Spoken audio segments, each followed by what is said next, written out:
Welcome to Tiger Dragon Storm's podcast, Ego Slaying for your spiritual enlightenment.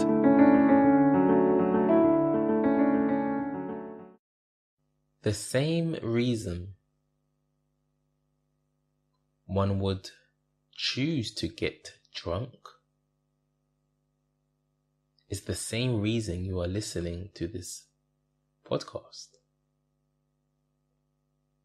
The same reason one would choose to go on the scariest theme park ride or watch the scariest movie in the cinema is the same reason you are listening to this podcast. How do these three things link up?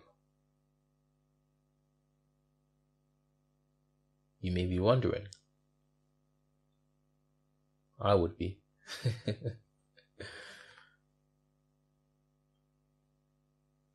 The person who gets drunk may say they are just wanting to be happy or loosen up to go to a party.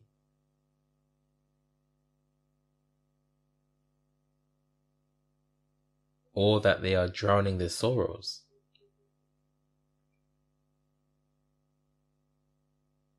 In the experience of being drunk,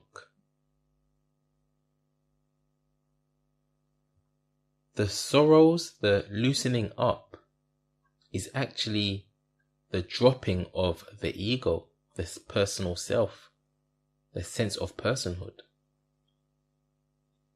One feels less inhibitions because they are not perceiving as the person anymore. One feels their sorrows are being drowned because they are not perceiving as that same person who claims to have these sorrows, these issues, these problems. Because the drunken state is, of course, a change of perception. People say a change of consciousness, but I don't like to speak of consciousness changing because it's actually the changeless is consciousness. So I prefer to say consciousness molds itself into a new experience. From being this person who has this issue to no person, just consciousness.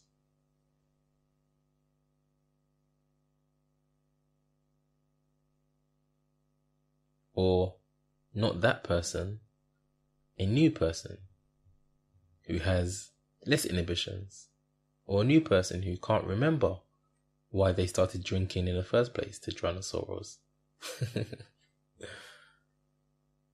A person who wishes to get scared at a theme park or at the movie theatre with a scary film or scary ride. Again, they want to experience that no self state or no mind.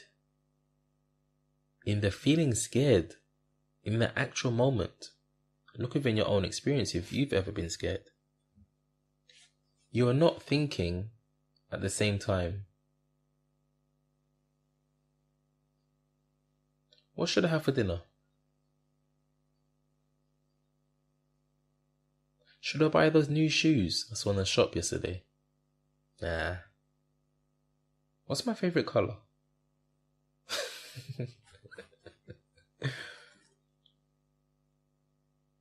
What's the equation for Einstein's relativity? You're not thinking. You are devoid of thought in the jump of fear you get at the cinema or on a theme park ride. It's a thoughtless state that we seek, ironically, since we live in a culture which is constantly praising intellect, yet it's the thoughtless state that we wish or that we seek for our actual peace and happiness. That's why we enjoy deep sleep. We enjoy sleeping because we are thoughtless in sleep. Prior to dreams. So the drunkenness, the feeling scared, the listening to these pointings is all to help you understand how, or to help you achieve the no self, no mind state. But my friend,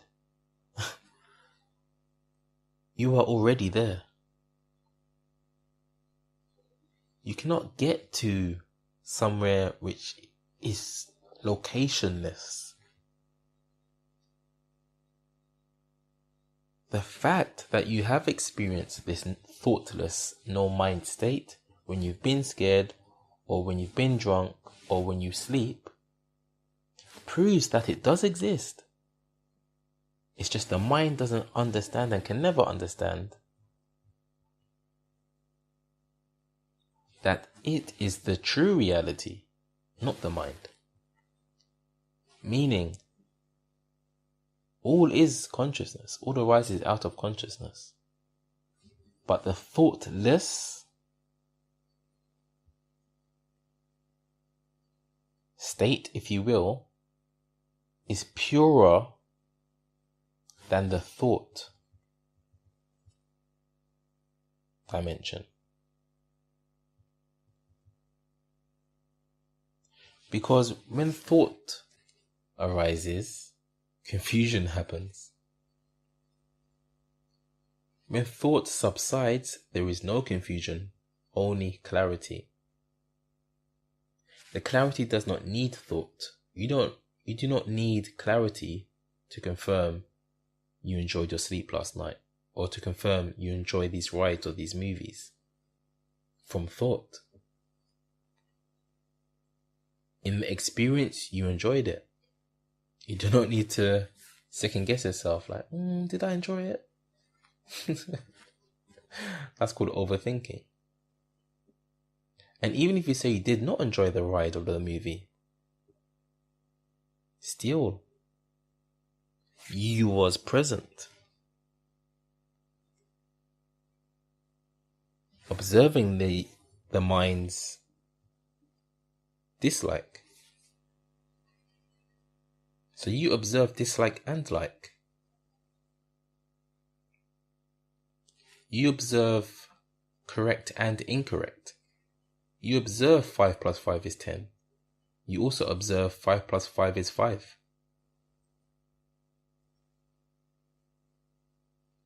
That's how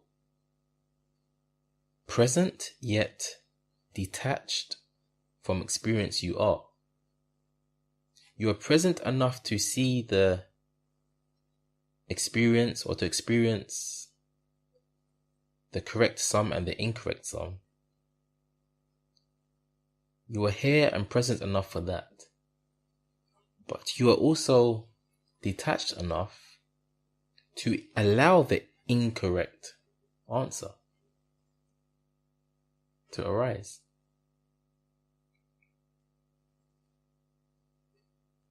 Thus, your essence is not bias. Thus, your essence, again, is not a thought. Only thought judges. 5 plus 5 can't be 5. It's 10. That's a judgment on an inanimate object we call number. We give the symbol meaning at the end of the day. So, know that you cannot get to the thoughtless state because you are already there. In the same way, it took no effort for a thought to come to your head to listen to this podcast. You didn't have to create a machine to generate a thought.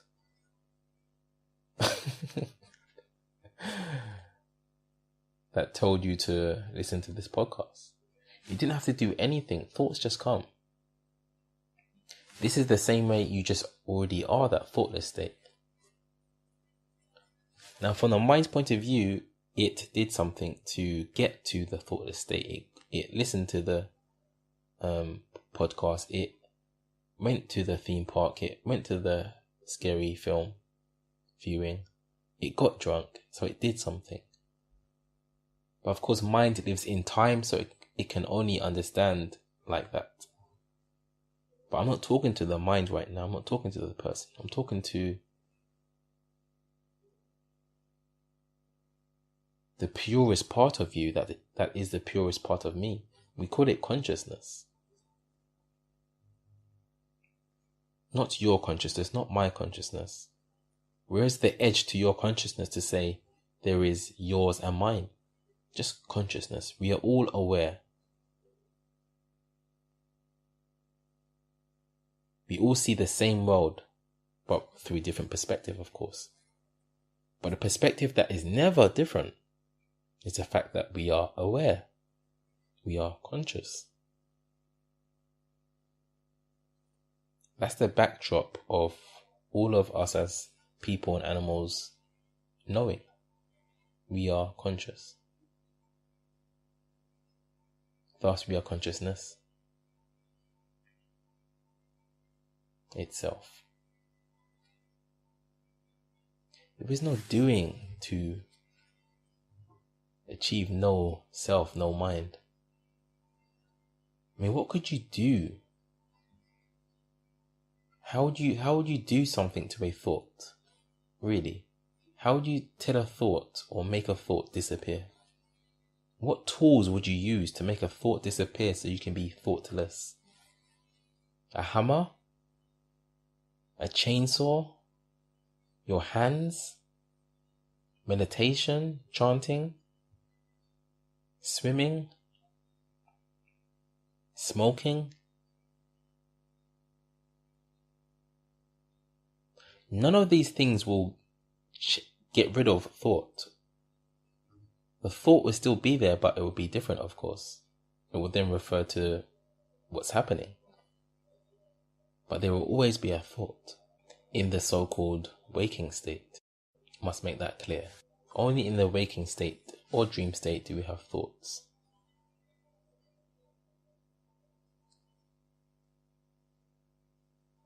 So yes, what can you do to the formless? What could you do? What could you conjure up?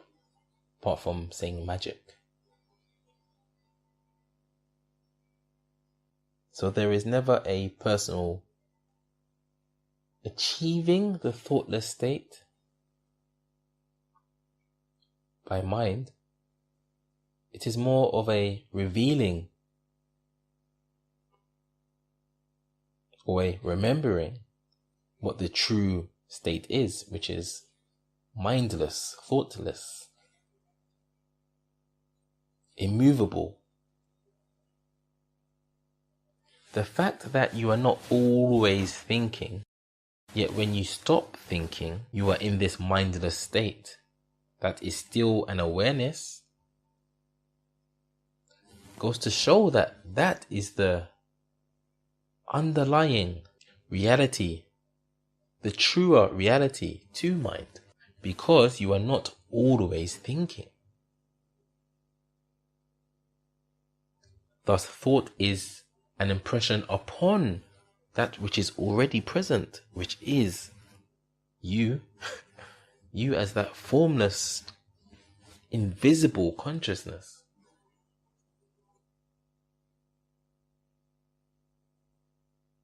That mind calls no thought state, mindless state, no mind state, liberation.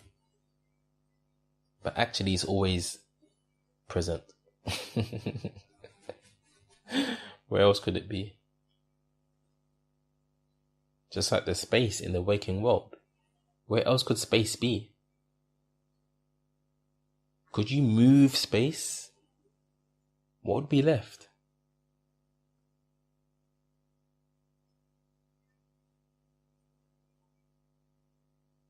Space pervades all of the universe, just as consciousness pervades thought.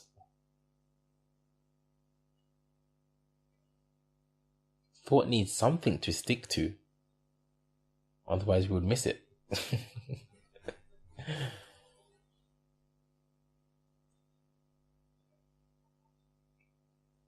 Of course, it doesn't even stick because it comes and goes. quickly. But it stays long enough for us to recognize it. So yes, don't try to be thoughtless. See that the thought dimension, thought realm, is secondary to where you are perceiving from. You're not even perceiving your essence, actually. It's more of an allowing. You are allowing thought to form within you. You, that formlessness. And subside back into you. Thought feels closer than the body even. That's why we say thought feels like it's inside of our bodies. Because it's a form of the very awareness that you use to say there was a body. So it is closer than the body. It feels like it's closer than the body because it is the formless. Whereas the body is seen to be a form on first glance. So it's easier to see that thought is closer to us than the body. Because we take the body to be a form and the thought to be formless. Thought is a modulation of consciousness, and sometimes it is molding itself into perception of a body. Thus, the body is still consciousness, but it is, from mind's perspective, later than the thought that arises, or after, you could say, or an extension of, you could say. But really it is just consciousness too. But this has to be seen by you. And eventually, maybe you will. If not, it's okay, because you are not the mind that is seeking truth anyway. When you go to sleep tonight, boom, there you are in the true reality. Thoughtless, mindless, liberated, completely free. So free you allow a dream to form in any story imaginable.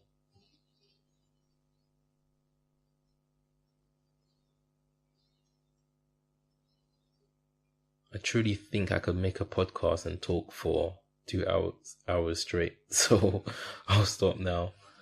I hope you have some more insights to digest, more things to think about. But don't think too hard, because you are that which the thought is known to.